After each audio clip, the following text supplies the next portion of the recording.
Hispanic Americans. Sometime in this decade, they're expected to become this nation's largest minority. De Soto, Coronado, Ponce de Leon, men with Spanish surnames were among the first Europeans to set foot on this continent. Now Chicanos, Cubans, Puerto Ricans, and other groups shape a growing Hispanic presence in the American destiny. Hispanics, American residents of Spanish origin, have been portrayed as shiftless and lazy, fit for stoop labor and tortilla making, the butt of countless jokes. Are you going to New York? Sí. Are you taking flight 18? Sí.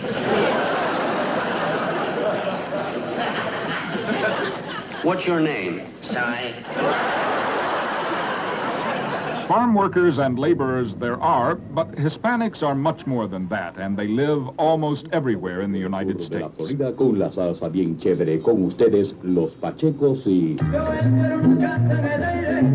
Most of America's 700,000 largely middle-class Cuban refugees settled in and around Miami, where their enterprise as managers and lawyers and bankers has transformed the city into a dynamic commercial center, the banking capital of Latin America. In the process, Cubans have become the best off of all the Hispanics. Puerto Ricans are the largest group among an estimated 2.5 million Hispanics in and around New York City. Unlike the Cubans, Puerto Ricans, for the most part, came to the United States with few skills. Worse off economically than all the others, they live in places like Manhattan's East Harlem and the burned-out wasteland of the South Bronx. There are an estimated 7.5 million Mexican Americans, and most of them live in California, Utah, Arizona, Colorado, New Mexico, and Texas. Almost 2/3 of all Hispanics in America are Mexican American. Economically, they are better off than the Puerto Ricans, but not doing as well as the Cubans. Like past immigrant groups, Hispanics are also being attracted to America's heartland, Chicago, which Carl Sandburg called the city of the big shoulders. Now, traditional residents with names like O'Connor and Murphy and Brannigan rub shoulders with nearly 1 million new residents with names like Maldonado and Gutierrez and Rodriguez. From coast to coast, however, they are America's fastest growing minority. Hispanics spend more than $30 billion on consumer goods each year. So, American businessmen have begun to talk their language. Menos del precio regular. Bienvenidos. Hispanics can and do watch their own television network in their own language with their own stars and heroes. Most of the programs originate in Latin America and Spain and are beamed by satellite to the United States, reinforcing the language and culture of the millions of Spanish Americans who tune in daily.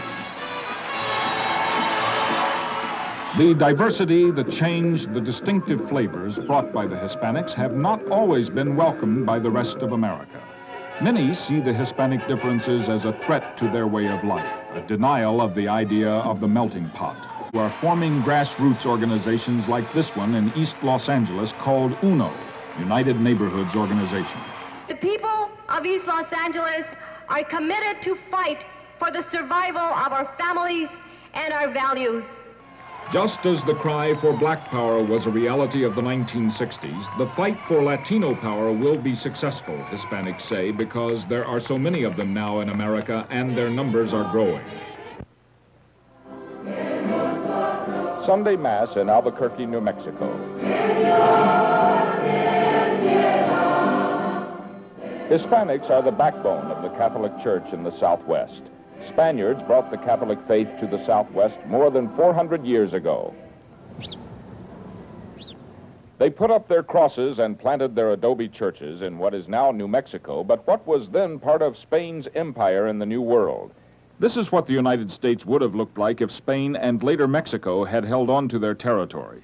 Today, at least 60% of all Hispanics live in this part of the country, and experts say in 20 years, Hispanics could become the majority in some of these states. Nevertheless, the numbers have not translated into political power.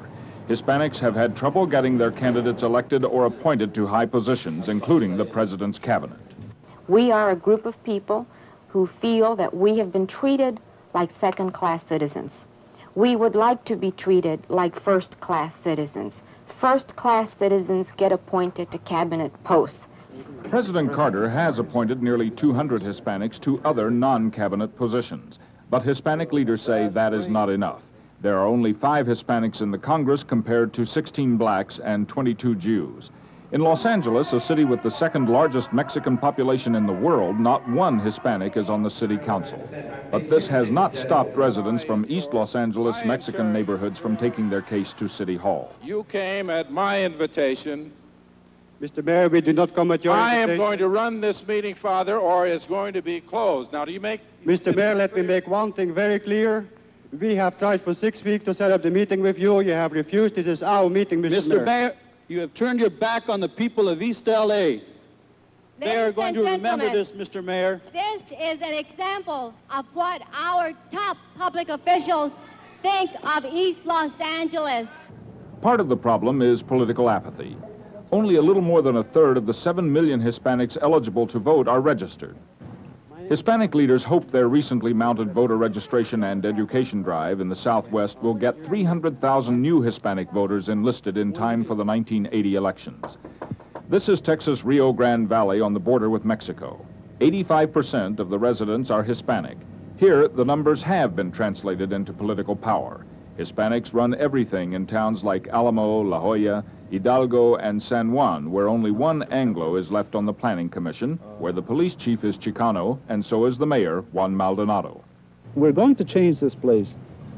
If Mexicanos taking over the power is a revolution, then it's going to be a revolution. We're not saying that there's going to be a war. We're saying it's going to be a very, very drastic, very big change in the economics and political system in the valley. Many Hispanic leaders believe they are on the verge of becoming a major force in American politics. Some believe that if they can register enough people and get them to vote, they could be a decisive factor in determining who lives at 1600 Pennsylvania Avenue. We vote as a block. We don't vote enough.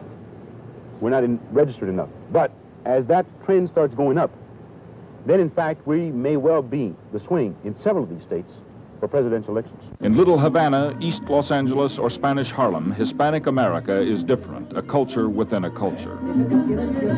So far, the United States has managed to avoid the rise of a nation within a nation. The growth of the sort of linguistic and communal factionalism that led most recently to the separatist movement in Canada. But some Hispanic leaders warn that failure to end what they call racial and political discrimination could change all that. If history is any judge, when the people become frustrated with the processes of government, generally they resort to violent acts. I hate to think of what might happen in the next 20 years if these problems are not resolved. Hispanics have a strong commitment to their traditions, language, and culture, commitments that could prove a fatal handicap in a country where English is the dominant language. Surveys show that Hispanics are lower paid and more likely to be unemployed than the total population. They're also less educated. The dropout rate in urban ghettos frequently reaches 85%.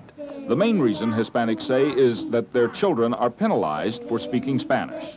When a child comes out of a Spanish-speaking home without a functional knowledge of the English language, it takes him at least 2.5 to 3 years for him to be able to understand what's going on in a classroom. They get embarrassed, they're not learning anything, and as soon as they can get to the age when they can leave school, they leave school. ¿Qué es esto? Marinero. Marinero. Escriba con cuatro. Nearly all Hispanics see bilingual education as the major way to solve their problems. The goal is to continue the learning process in Spanish, the children's native language, while at the same time providing courses in English as a second language. That's the way it works at this grade school in East Los Angeles. 50% of all children entering kindergarten in Los Angeles are Spanish-speaking. Yet only about half of the 120,000 students eligible for bilingual instruction are receiving it. No one debates the fact that something has to be done to cut the dropout rate and improve the quality of education Hispanic children receive. But critics argue that there is more Spanish in bilingual education than English, and that the result could be potentially dangerous for America. If bilingual education is used for the purpose of perpetuating the background culture of the immigrant child, then, as I say, it's not legitimate to use the taxpayers' money to perpetuate somebody else's culture. I want something that's good for the children. The children are going to live in this country. The faster they learn English, the better off they're going to be. Hispanics say they want to fit into American life, but they also want to preserve their heritage, and they want the U.S. to allow them to do it. This is not an English-speaking world. It's not an English-speaking hemisphere, and it's not an English-only speaking nation. Millions of Mexican Americans crisscross the Mexican border annually, reinforcing their language and customs. The language is also ever present in Spanish-language newspapers like El Herald in Miami and on radio and TV stations like KMEX-TV in Los Angeles, which broadcast in Spanish. Celaya, que es de Guatemala. Alto! Yeah, partner, he's got a knife. Soto la navaja! In Los Angeles, police recruits are taught Spanish and put through simulations that prepare them for patrols in neighborhoods where they are likely to hear as much Spanish as English. Still, there are feelings of injustice, rage, and misery, feelings that residents in this East Los Angeles housing project have translated into images they've painted on the walls. The murals tell the story of a people with ancient roots struggling to find a place in America, a people clinging tightly to their customs and their language. They and the millions of others who make up America's Hispanic community are just now beginning to flex their political muscle. Such a force seems bound to become increasingly powerful in the 1980s, a decade the Hispanics say belongs to them. Ed Rabel, CBS News, Los Angeles.